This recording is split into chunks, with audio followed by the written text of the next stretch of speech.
Olá pessoal, prosseguindo com a aula sobre regime de bens entre os cônjuges, neste encontro falaremos especificamente sobre o regime de comunhão universal de bens, certo? Vamos analisar as disposições do Código Civil que tratam desse assunto, ok? Vamos lá então.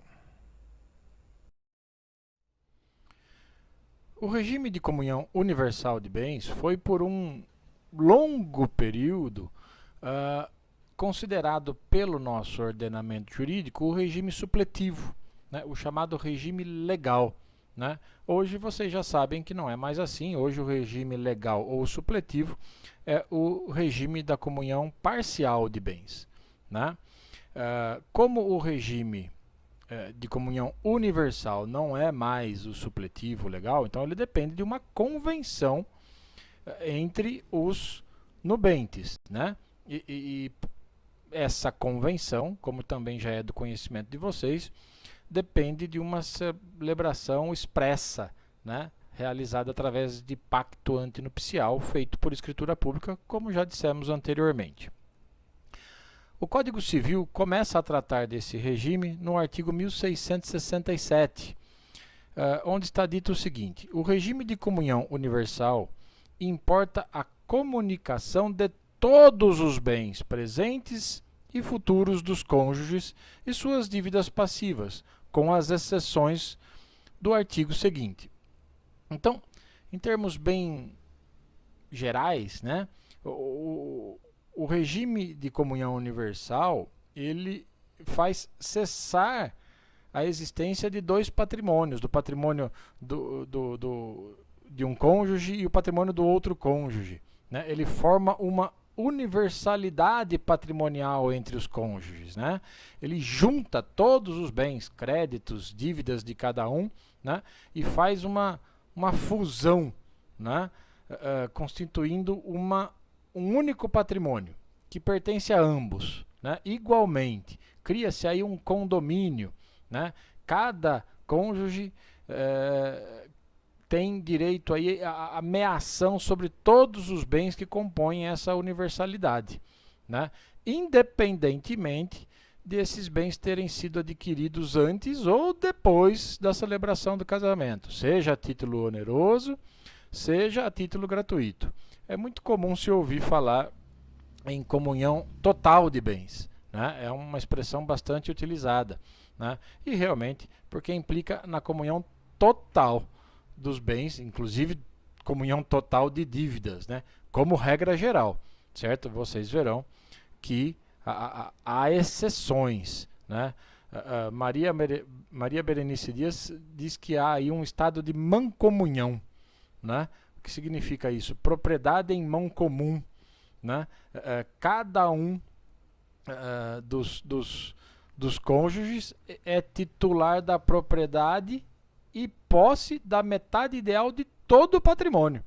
Né?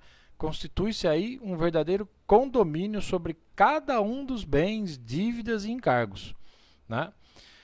É isso que está dizendo esse artigo 1667, certo? Acontece que essa comunhão ela não é absoluta. Né? Percebam que o próprio 1667 diz, com as exceções do artigo seguinte. Né? E aí vem o artigo seguinte e diz, são excluídos da comunhão. Então observem que existem alguns casos aí, elencados no 1668, na verdade, né? Que não são bens que não integram a comunhão, ou seja, continuam pertencendo a cada um dos cônjuges, certo? Vamos analisá-los. O inciso 1 diz, os bens doados ou herdados com a cláusula de incomunicabilidade e os subrogados em seu lugar. Então, esses bens são excluídos da comunhão, não se comunicam, continuam pertencendo a apenas um dos cônjuges, inclusive no regime de comunhão universal. Né? Então, se algum bem é doado ou herdado a um dos cônjuges com cláusula de incomunicabilidade quer dizer exatamente não se comunica. Né? Estou doando para você e não para o seu marido, não para a sua esposa. Né? Estou doando para você, mesmo que você venha se casar pelo regime da comunhão universal, esse bem não se comunicará. Esse é o efeito prático de uma cláusula de incomunicabilidade, né? Então, se um bem é doado ou herdado, né, também é possível, ou herdado por um dos cônjuges com essa cláusula de incomunicabilidade, esse bem é excluído da comunhão, certo? É isso que está dizendo esse artigo 1668, inciso 1. Inclusive aqueles bens subrogados, né, em seu lugar, ou seja, substituídos, né? Se comprou um bem, se herdou, se recebeu um bem com cláusula de incomunicabilidade e ele foi vendido, por exemplo, ou trocado, o que entra em seu lugar também continua incomunicável, né? E com o produto da venda, né, adquiriu um outro, esse bem continua incomunicável, continua pertencendo a apenas um dos cônjuges. Algo que é importante lembrar aí é que o artigo 1911 do Código Civil, ele estabeleceu uma regra, né, dizendo que a inserção de cláusula de inalienabilidade, né, nas doações e testamentos, né, faz presumir outras cláusulas, né? Então está dito lá, a cláusula de inalienabilidade imposta aos bens por ato de liberalidade, né, doação e testamento, por exemplo, implica impenhorabilidade e incomunicabilidade. Então, se você recebeu um bem doado ou herdado com a cláusula de inalienabilidade, isso significa que ele também é incomunicável, né? Presume-se aí que também há uma cláusula de incomunicabilidade. Então, se você recebeu um bem doado com a cláusula de inalienabilidade, né, implica também na cláusula de incomunicabilidade e, portanto, se encaixa também no inciso 1 do artigo 1668, certo? O inciso 2 diz que são também excluídos da comunhão os bens gravados de fideicomisso e o direito do herdeiro fideicomissário antes de realizada a condição suspensiva. Adiantando um pouco o assunto, porque esse tema vocês estudarão especificamente no curso de Direito das Sucessões, né? Mas a substituição fideicomissária, ela está prevista lá no artigo 1951 e nos artigos seguintes, né? Para que haja isso, para que surja uma substituição fideicomissária, para que ela seja estipulada, é necessário um testamento. Então, vocês estudarão isso no Direito das Sucessões e especificamente na sucessão testamentária, certo? Então, diz o artigo 1951 do Código Civil que pode o testador instituir herdeiros ou legatários, estabelecendo por ocasião de sua morte, por ocasião de sua morte, a herança ou o legado se transmita ao fiduciário, resolvendo-se o direito deste, por sua morte, a certo tempo ou sob certa condição, em favor de outrem, que se qualifica de fideicomissário. Então, o fideicomisso, gente, ele é aquele instituto jurídico, né, através do qual o testador, aquele que está fazendo o testamento, que é chamado de fideicomitente, ele estabelece que o fiduciário, que é uma outra pessoa, né, que é a pessoa a quem caberá inicialmente a herança, né, ou o legado, né, esse fiduciário deverá transmitir, por ocasião de sua morte, ou depois de um determinado tempo, ou depois de cumprida certa condição, depende do que for colocado no testamento, né? Então, ele vai transmitir o patrimônio ao herdeiro fideicomissário, que na verdade é o destinatário final daquele bem, daquela herança, daquele legado. Essa é a disposição do artigo 1951. Né? Então, imaginem o seguinte, um testador, né? O José, testador, ele está fazendo o testamento. Né? Ele é o chamado fideicomitente. Ele deixa uma casa, né, para o João, certo? Para o João, que é chamado de fiduciário. Tá?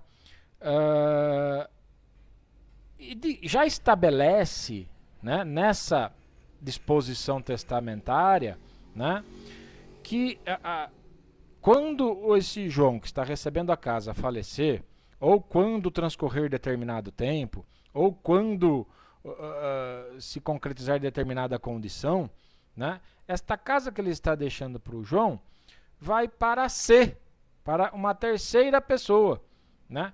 Essa terceira, que é a destinatária final, que é chamada de fideicomissário, né, ou fideicomissária, né? Vocês aprenderão as regras disso com mais calma lá no curso de Direito das Sucessões, né? Apenas a título de curiosidade, essa substituição fideicomissária, como diz o artigo 1952 lá do Código Civil, lá na sucessão testamentária, né, somente se permite em favor dos não concebidos ao tempo da morte do testador, né? Enfim, deve haver a incomunicabilidade, como diz o inciso 2 aí, né, a incomunicabilidade dos bens, a fim de que o fiduciário, né, que tem a propriedade resolúvel desse bem, como diz também no Código Civil lá no 1953, né, a fim de que o fiduciário possa cumprir a obrigação de transmissão patrimonial, né? Então, os bens gravados de fideicomisso não se comunicam. E por quê? Né? Porque ele está com o fiduciário justamente para que o fiduciário possa cumprir a obrigação de transmitir para aquele terceiro estabelecido em testamento, né? A propriedade desses bens, como eu já disse, do fiduciário, ela é resolúvel, né?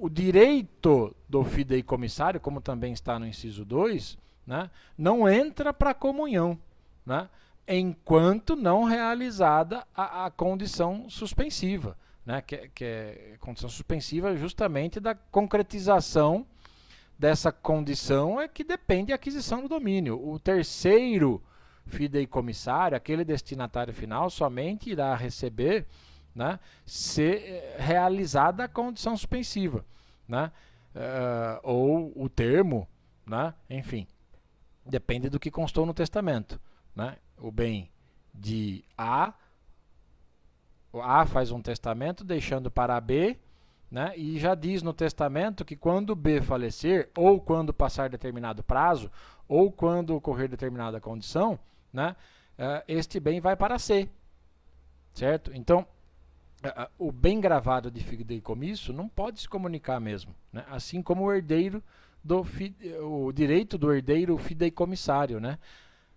Ao menos antes de realizar a condição, porque depois que realizou, ele não tem mais só um direito àquele bem, o bem já entra para o domínio dele, e aí sim se comunica, certo? É isso que está dizendo o inciso 2, mas vocês estudarão o fideicomisso, a substituição fideicomissária, de uma maneira melhor e muito mais minuciosa, é claro, lá no curso de Direito das Sucessões. Também são excluídos da comunhão, de acordo com o inciso 3, excluídas, né, as dívidas anteriores ao casamento, salvo se provierem de despesas com seus aprestos ou reverterem em proveito comum.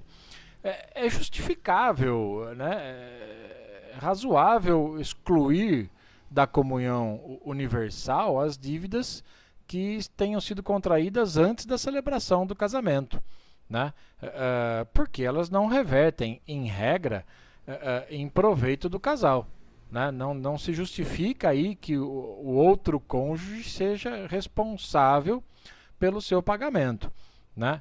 Mas o próprio inciso 3 diz: as dívidas anteriores ao casamento não se comunicam, ok? Mas olha a parte final: a não ser, né, que se tratem de dívidas de despesas com seus aprestos ou reverterem em proveito comum.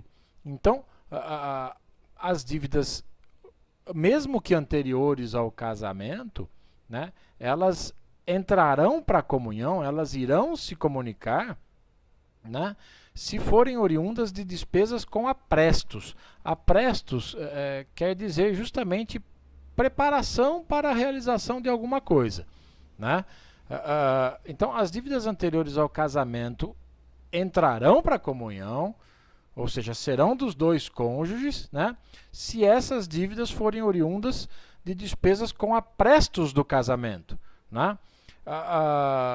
Enxoval, a festa, cerimônia matrimonial, né? A aquisição de imóveis, né? Ou reverterem em proveito do casal.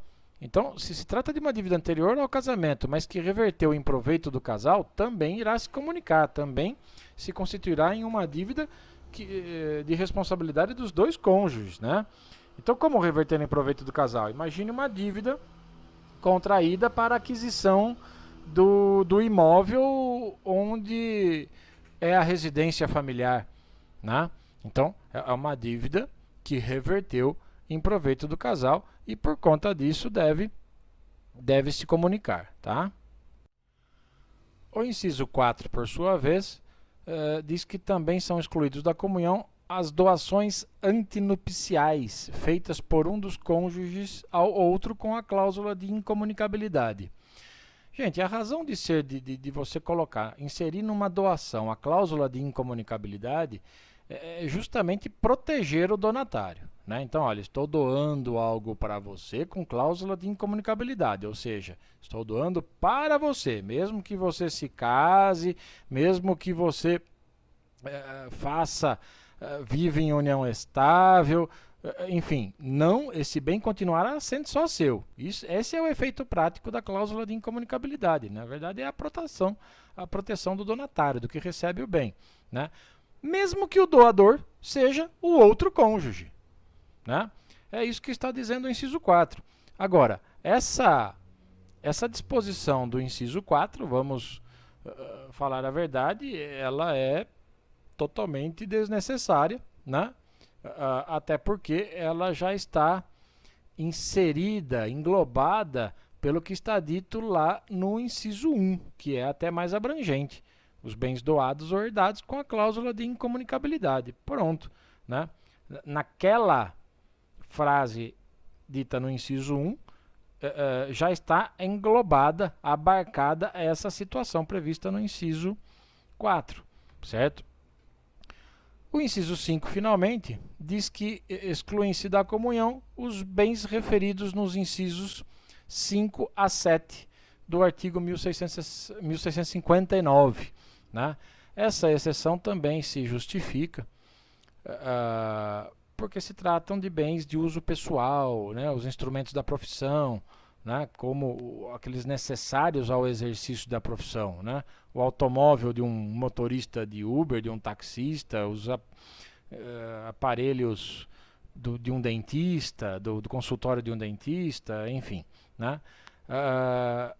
Esses bens, né?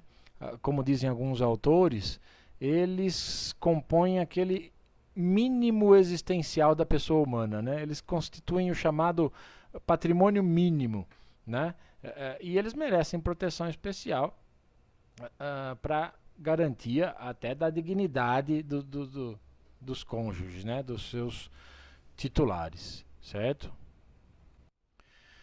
Em resumo, então, no regime de comunhão universal, né, os bens comuns constituem a regra, né?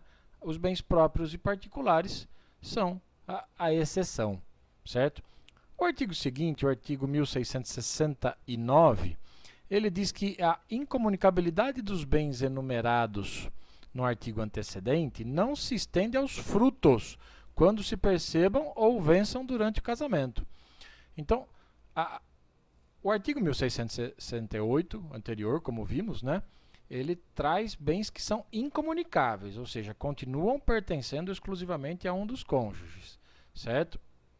Essa incomunicabilidade não abrange os frutos, certo? Sejam frutos civis, sejam frutos naturais, sejam frutos industriais, né? Estamos falando aí de colheita de uma fazenda, do aluguel de uma casa, né, de juros. Então imagine que dentre o patrimônio, por exemplo, um dos cônjuges recebeu uma casa por doação com cláusula de incomunicabilidade, né? Ou recebeu uma casa de herança com cláusula de incomunicabilidade. Bom, esse bem é só dele, não se comunica. Mas se essa casa for alugada, o aluguel se comunica, que é um fruto, né?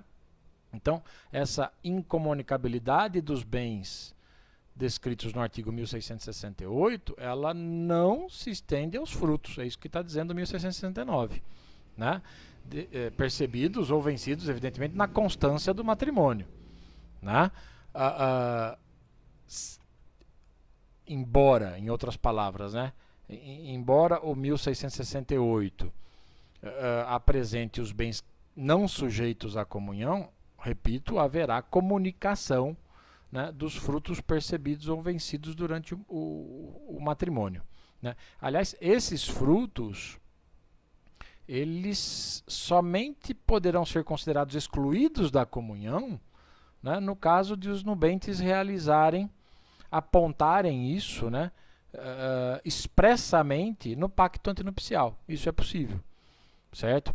Agora, na ausência de estipulação em contrário no pacto antinupcial, todos os frutos se comunicam. Todos os frutos auferidos durante o casamento se comunicam, tendo cada cônjuge direito à metade ideal deles, certo? O artigo 1670 diz o seguinte: aplica-se ao regime da comunhão universal o disposto no capítulo antecedente quanto à administração dos bens. Ele está se referindo aí, esse artigo, ao que está dito nos artigos 1663 e seguintes do Código Civil, né? O que você entende lendo esse artigo 1670? Salvo disposição em contrário, né, no pacto antinupcial, e é possível dispor em contrário, né, a administração dos bens, então, também aqui no regime de comunhão universal, ela será realizada conjuntamente pelo casal, né? Exceto no que diz respeito àqueles bens excluídos da comunhão pelo artigo 1668 que nós já estudamos, né? Nesses bens específicos do artigo 1668 que estão excluídos da comunhão, a administração deles, né, será realizada individualmente pelo seu respectivo proprietário, né? Se houver litígio aí decorrente do conflito entre os cônjuges na administração dos bens comuns, aí tem que ser dirimido, tem que ser solucionado pelo juiz, pelo Poder Judiciário, né? Em suma, ambos os cônjuges têm a direção da sociedade conjugal, como já sabemos, né? Então compete a qualquer deles, sendo o regime de comunhão universal, a administração dos bens comuns, né? E a cada um deles a administração dos seus próprios bens particulares que não entram para a comunhão conforme o artigo 1668, né? A não ser que o pacto antinupcial diga o contrário, o que é possível, como já vimos anteriormente, né? Ainda aplicando as regras do capítulo anterior, como diz o artigo 1670, se houver, por exemplo, dilapidação ou desvio de bens por um dos cônjuges, né, o juiz pode atribuir a administração dos bens a apenas um deles, né, apenas um dos cônjuges. Enfim, as regras do capítulo antecedente também sobre a administração de bens também se aplicam aqui no regime de comunhão universal, certo? Finalmente, o artigo 1671 estabelece que, extinta a comunhão e efetuada a divisão do ativo e do passivo, cessará a responsabilidade de cada um dos cônjuges para com os credores do outro. Então, vocês já viram, já sabem que a regra no regime de comunhão universal é a comunicação de todos os bens, como está lá no 1667, né? Ativo, passivo, né? Todos os bens presentes, futuros, inclusive as dívidas, né? Então, os bens pertencentes aos cônjuges que formam esse patrimônio comum respondem pelas dívidas, certo? O que está dito no 1671 é que quando a comunhão for extinta, né, cessa essa responsabilidade de cada um dos cônjuges para com os credores do outro, né? Vocês já estudaram lá na dissolução, na aula de dissolução da sociedade, do vínculo conjugal, né, que a sociedade ela se encerra com ela é extinta com a morte de um dos cônjuges, com a anulação do casamento, né? Com a separação ou com o divórcio, né? A separação ou o divórcio sejam judiciais ou extrajudiciais, né? Agora, a princípio, então, o que se tem em mente, né? Que a comunhão se dissolve, se extingue, né? Utilizando os termos aí do 1671, a partir da data da sentença ou da escritura pública de separação judicial ou extrajudicial ou do divórcio, né? As divisões são realizadas, né, em partes iguais para os cônjuges, porque estamos diante de comunhão universal, né? E o que havia aí de responsabilidade conjunta em termos de dívidas comuns desaparece, se extingue, né? Acontece que não se pode esquecer aí de um ponto muito importante que diz respeito à separação de fato, né? O estado de comunhão universal, gente, ele perdura enquanto o casal estiver convivendo, né? Enquanto há entre eles aquela mútua assistência, aquela colaboração recíproca, né? Cessada essa ajuda mútua pela separação de fato, por exemplo, e separação de fato é aquele caso em que cada um vai para o teu canto e não se oficializa a separação judicial ou extrajudicial, certo? Então, repetindo, cessando essa mútua assistência pela separação de fato, né, não mais se comunicam os bens adquiridos individualmente, né? E não se dividem também as dívidas assumidas por cada um, né? Vocês verão, por exemplo, na aula de união estável, né, que o Código Civil reconheceu a possibilidade de constituição de união estável entre pessoas ainda casadas, porém separadas de fato, né? Então, considerando que a pessoa separada de fato já pode até estar em união estável, inclusive comunicando os bens adquiridos onerosamente, né, porque o regime oficial da união estável é o da comunhão parcial de bens, como é o do casamento, né, o regime supletivo, né? Então você conclui que a simples separação de fato é suficiente para cessar a aplicação das regras do regime da comunhão de bens, né? O Superior Tribunal de Justiça, aliás, já decidiu nesse sentido, já reconheceu expressamente que a simples separação de fato faz cessar a comunhão de bens, né? E não se comunica, em consequência, né, não se comunica os bens adquiridos depois dessa separação de fato, certo? Então, aliás, isso ocorre até, e dá para afirmar, nos casos de separação de fato temporária, né? Então, como assim? O casal se separa e depois ocorre a reconciliação do casal, né? Acontece que os bens adquiridos nesse período em que havia cessado a convivência, nesse período da separação de fato, né, é perfeitamente possível afirmar que eles não podem ser partilhados, não se trata de patrimônio comum, justamente por não decorrer de esforço comum, né?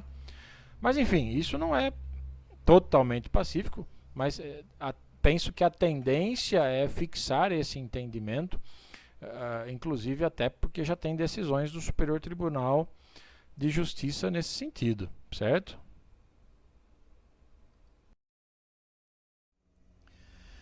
É isso, pessoal. Esta foi a aula em que comentamos sucintamente as regras contidas no Código Civil acerca do regime de comunhão universal de bens. Grande abraço em todos e todas.